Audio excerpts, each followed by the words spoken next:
This is Standing Watch. And now, Evangelist Norbert Link. Greetings, everyone, and welcome back to our Standing Watch program. It doesn't happen too often these days that I'm getting a little bit upset about the reporting of the news, because I'm kind of used to the fact that the news is being reported by the mass media in a very subjective way. But this time, I was a little upset when I heard about the reporting on the events in Chicago and the fact that Donald Trump decided to cancel his rally due to demonstrations and the possibility of violence. Now, the media immediately stated that it was actually, at least partially, Mr. Trump's fault, that he had incited violence, and that those students from the University of Chicago just were there to make their voice heard. Now, is that the way it happened? That wasn't just reported by the left-wing media, but also by conservative outlets. Breitbart had the following to say on March 12th. Now, I know that Breitbart is a supporter of Donald Trump, but that doesn't mean that we have to ignore what they say because of that reason. We want you. Chicago, Trump shutdown is just the beginning. Last night's battle in Chicago may come as a shock, but it should not come as a surprise. The enemy here is the organized institutional left. Black Lives Matter will not back down or rest until it is either stopped by someone gutsy enough to call them out, or until it gets what it wants. And then they say a bloody revolution leading to a socialist anarchist America. There is a battle for the soul of our nation. Now, whether that's going to happen or not, it's going to be a hot summer, that's for sure. But Breitbart also pointed out that those Republican contenders who also jumped on the bandwagon accusing Trump suffered a bitter defeat in Super Tuesday elections. They said on March 12th that supporters of Cruz and Rubio took to social media to slam the freshman senators for blaming leftists shutting down a Trump Chicago rally on GOP frontrunner Donald Trump. Cruz supporters, incensed by the Texas senators' blame game, stormed social media to express their anger. Rubio fared little better. And of course, in the Super Tuesday elections, he suffered a terrible defeat. And Mr. Cruz didn't really do all that well either. Now, I'd like to clarify that we, the producers of this program, are in no way getting involved in the political minefield. We are not in any way trying to support anyone, endorse anyone, but we are here to report. We are here to report to you the news as it is true, not as it is being interpreted. And in this light, I like to read to you from an editorial which Mr. Pat Buchanan wrote on March 14. Friday evening's Donald Trump rally in Chicago was broken up by a foul-mouthed mob that infiltrated the hall and forced the cancellation of the event to prevent violence and bloodshed. Brown shirt tactics worked. The mob, triumphant, rejoiced. And the reaction of Marco Rubio, Ted Cruz, and John Kasich, all three Republican rivals blamed Donald Trump. By the way, he titled this editorial, Republican Whims Absolve the Rioters. He goes on to say, were the thousands of Trump supporters who came out to cheer him that night really looking for a fight? Or were they exercising their right of peaceful assembly? Friday night cried out for moral clarity. Friday's disruption at the University of Illinois Chicago Auditorium was a pre-planned assault.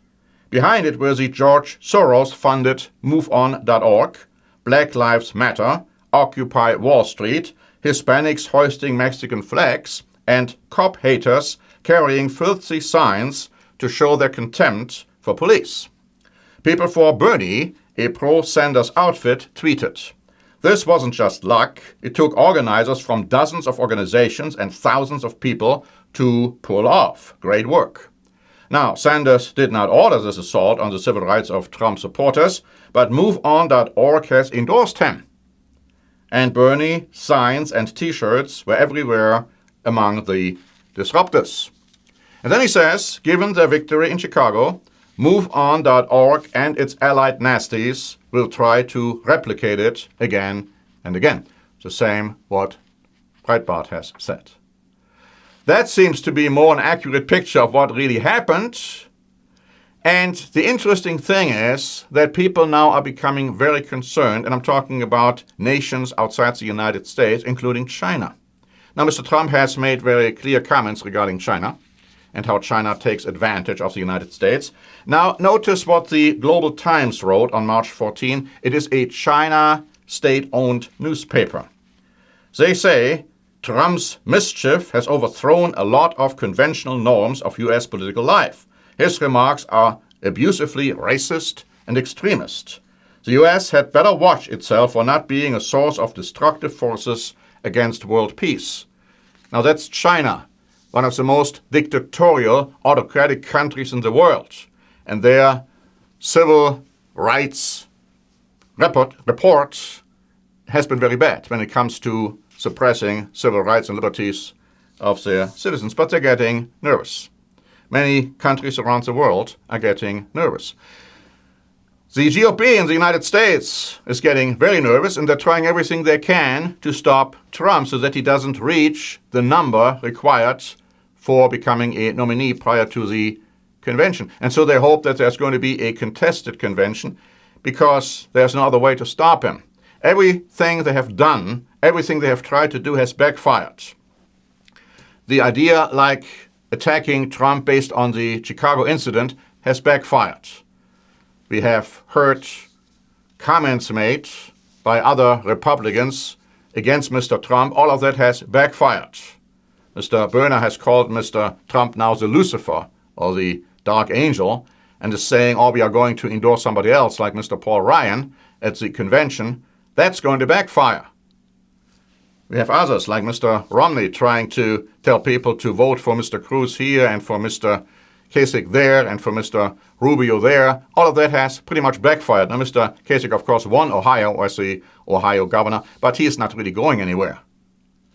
So, the New York Times even, not necessarily a very conservative paper, has stated this on March 16.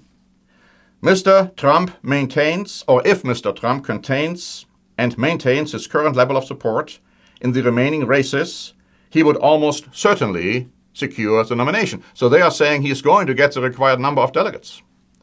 They go on to say, after Tuesday's contests, no other candidate retains a real chance of capturing the delegates required to win the nomination outright. Mr. Rubio dropped out. Governor John Kasich of Ohio is too far behind, and Senator Ted Cruz of Texas would need to win the vast majority of the remaining delegates, a real impossibility. Now, many have wondered why Mr. Trump is so successful. And they have already said that he is rewriting all the rules, that based on historic rules he shouldn't be where he is today, and they can't understand as to why that is. They have said, well, the people are angry with the Obama administration, and so they need to do something. They are looking for a strong person who stands up for the privileges and the rights and the concerns of the American people, and on it goes. But is this the real reason why Mr. Trump is still there where he is, and that he, in all likelihood, is becoming the nominee of the Republican Party? Because if the GOP is trying to pull a fast one at the convention, they call it then a brokered convention or the contested convention, when Mr. Trump doesn't have all the necessary votes, and they are trying to then nominate somebody else, that will create an absolute split in the Republican Party, and they know that. Mr. Trump said there will be riots on the street. I don't know about that, but it's going to be a split. The GOP will be destroyed, and there's no way that they can win the election. So they would lose for the third time in a row. And they know that. So they're trying everything now to stop Mr. Trump, but it doesn't look like it's working. Why is that the case? Could there be more to it than just human ideas? There obviously is. But before I go into that, let me just say something about voting. People think they are voting for their candidate. They're not voting for the candidate at all. If they vote for Mr. Trump or Mr. Cruz or whoever else, they are voting for delegates. And those delegates then are committed to the particular candidate up until the convention. But if the candidate doesn't get the artificial, arbitrary number of delegates, then they are free in that convention after certain procedures to give their loyalty to somebody else. Somebody else who did not receive the majority vote of the people. So the people will be defrauded of their quote-unquote vote. But most don't quite understand that. When it comes to the Democrats, it's even worse. They have superdelegates. They are not in any way committed to anybody, so they can give their vote and their voice to anybody they want. And of course, it's a foregone conclusion that Hillary Clinton will win unless the debacle with her email will prevent that from happening, unless the FBI recommends charges, and unless the Justice Department presses those charges. But that is very unlikely, because the Justice Department, under the rule and, how can I put it, the influence of the Obama administration, has already said that even if the FBI would recommend charges, they are not bound to go through with them. And nobody wants Bernie Sanders, a Democrat socialist, the way he calls himself, to be the next president. So it's interesting what could develop even on the Democratic side. But my point is, all this concept regarding voting for delegates, and then you even have superdelegates, and then you have a contested convention, it's completely unique in the world when it comes to a democratic country. Nobody understands how this works. Nobody understands how this ever came about. But that's what we got. But you see, none of that is material or relevant, because something much more important is at play here. And we have said for quite a while that it looks more and more likely that Donald Trump will become the next president even of the United States of America. And there are reasons why we said that. When it comes to Mr. Cruz, for example, if you go to our website, eternalgod.org, one word, eternalgod.org, there's an article in our most recent update, and you can actually get a copy of our weekly updates automatically via email if you ask for a copy. But if you go to our website, eternalgod.org, you will find in the most recent update an article about Ted Cruz.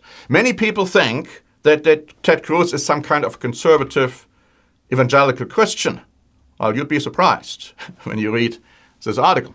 But in any event, the point is, I don't believe that Ted Cruz has any chance to become the nominee of the Republican Party. And quite frankly, the Republican establishment like Ted Cruz even less than they like Mr. Trump. They are just trying to make sure that Mr. Trump doesn't get the necessary delegates, so they can have perhaps a contested convention, but that may not work either. Now, why do I say that we feel more and more a strong possibility that Mr. Trump will become the next American president? You see, many years ago, we have published a booklet, The Fall and Rise of Britain and America. The Fall and Rise of Britain and America. When we published this booklet, there was nothing about Mr. Trump, right? I mean, we didn't even hear about Mr. Trump getting involved in political concepts and ideas. But we wrote this booklet based on biblical prophecy. We wrote this booklet based on the fact that the Bible says very clearly that there is a fall and a rise of America. Now, we have heard a lot about making America great again. The Bible prophesies that America falls and rises. The Bible even tells you by name who the person is under whom America will rise. Now, you need this booklet. If you want to understand what is happening right now in the United States of America, in Great Britain, around the world, you need this booklet because it proves to you from the Bible what is going to happen in the not-too-distant future. That is why it's so extremely exciting to look at what is happening, because we understand that God is the one who puts certain people at certain times in certain offices, not because those people are great or they are extremely intelligent or they are of great moral character. Many times it's just the opposite. In the book of Daniel, you read that God says, I'm putting people into power. It's the lowest of men, and he's not talking about low in the case of humility. But you see, God does it to bring about his plan. He does it to bring about his purpose. And the Bible is very clear on what is happening in these end times, what is going to happen, and what will be the outcome.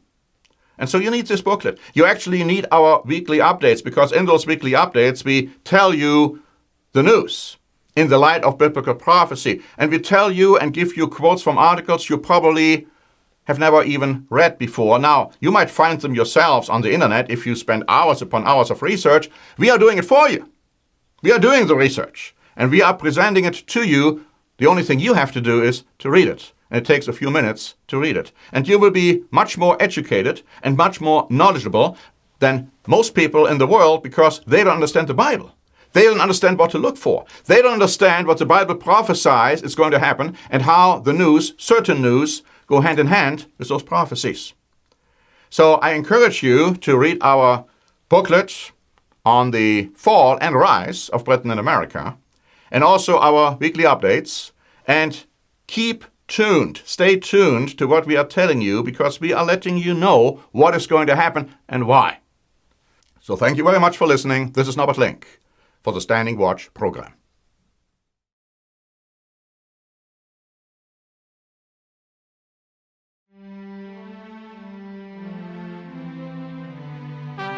Standing Watch is a presentation by The Church of the Eternal God, P.O. Box 270519, San Diego, California 92198. More information is also available at our website, eternalgod.org.